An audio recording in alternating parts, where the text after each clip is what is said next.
Hello and welcome to the Get Creative Podcast, the podcast for creatives by creatives. I'm Evan Schmidt, really glad to have you here today, along with my guest, Chris Millard. He's the VP of Operations at interphasematerials.com, and he's also the co-founder of Hanover.designs. All right, so Chris, thanks for coming on the show. What's something important you've learned? I've learned a lot of important things. I think it's hard to pick just one. So over the past 5 years or so, I've been involved in a lot of different startup communities. I moved to Pittsburgh in the spring of 2012, and I started working at a graphic design startup shortly after that. I think they mostly hired me because I was a bartender and they had a bar in their office. I like to think that I had some other things to deliver on the marketing and business side. But I worked with them for about 6 months, and then I co-founded a web design company with two of the guys from that startup and two of our other friends.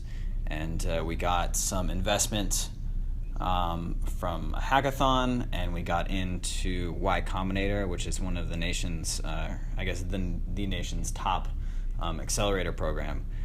So we all, 5 of us, moved out to San Francisco, and I was 5 guys in a 4-bedroom house working 80-hour weeks for most of 2013. And some parts of that were really, really great. Some parts were not so great. But my wife was still out here in Pittsburgh. So I came back, and shortly after that, I started managing the program at Alpha Lab Gear.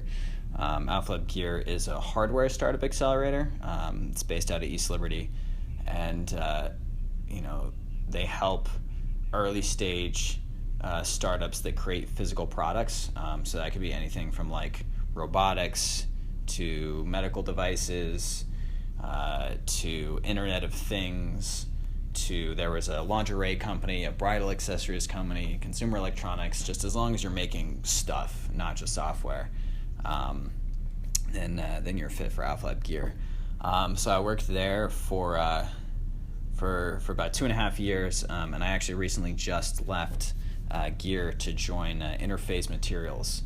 Interface Materials is a spin-out of the University of Pittsburgh Bioengineering Department.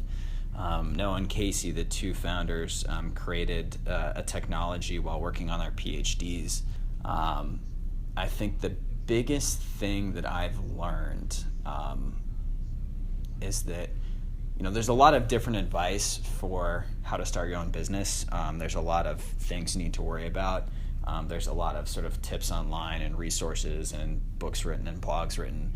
But I think the most undervalued and least talked about skill that I've learned that determines your success as an entrepreneur is listening. And that's kind of a general statement, so I'll try and make it a little bit more specific. The reason that like 90 to 95% of startups fail, sort of depending on how you define failure, is because they make a product that nobody wants.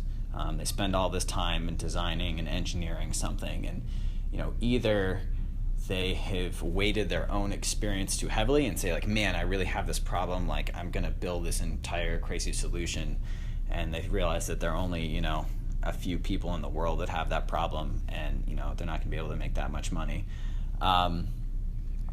or they just don't really listen to anybody at all. They're just like, hey, this is the thing in my head, and we're going to build it that way. And maybe they're getting a bunch of different input from a bunch of different people, and so they're trying to sort of throw everything in there all at once. And listening is a really, really important skill, and it's one that takes some time, right? Because a lot of times what listening means in entrepreneurship is having a bunch of people telling you that your idea sucks. And that's sort of like to be a really good entrepreneur, you not only have to be sort of blindly optimistic that your idea and company is going to succeed when there's a 1 to 5% chance of success. You also have to be ruthlessly self-critical, and sort of the overlap between those two bubbles, the very tiny sliver of the Venn diagram is where, really, really great entrepreneurs lie. And they're entrepreneurs that they listen to their customers' feedback and they make changes. They listen to their advisors and investors and mentors. But it's not just sort of taking everything on face value, because every single person you ever meet will tell you how to run your business. It's listening enough to look at their body language. So if somebody says, if you say, hey, would you use this product? And they go, yeah, I think it's great. And, I think this would be a really good product for my friend blank. They don't like your product and they just don't want to tell you, right? And so it's you look at their body language, you see that they're uncomfortable. They're not saying, yes, give this to me right now. Here's my credit card. They're sort of pawning it off on somebody else. Well, that's true. So where can people contact you? Well, one of the things I guess I probably should have mentioned earlier is that I've also recently started a new jewelry business, hanover.designs. My wife and I started it, and we make jewelry out of concrete and industrial materials. So if you want to check us out, it's hanover.designs.com or instagram.com/hanover.designs. You can also shoot me an email at hanover.designs@gmail.com or hit me up on Twitter at CP Millard, Millard. And I'll have those linked up in the show notes as well. So yeah, that's right. The jewelry, that's a new venture for you. Yeah, it's been fun. It's I guess I got pretty jealous after my background was in software, and then after working with a bunch of hardware and physical product companies for the past 3 years, I really wanted to make something physical of my own. So sort of teamed up with my wife, who's very crafty and a great designer, and we came up with some of our preliminary ideas in around August. Launched a few products in September, incorporated the company around November, and we've been sort of trucking along and growing ever since. Nice. Well, folks can check out the jewelry as well. That's another side project. So Chris Millard, thanks for coming on my show. Thanks for having me. It's really great to be here. That's it for another episode of Get Creative. You can find more information about my guest in the show notes. Subscribe to this podcast on iTunes and Stitcher so that new episodes magically appear, and tell a friend about this show. For more information about me, just go to evanschmidt.com. Thank you for listening. Now go get creative.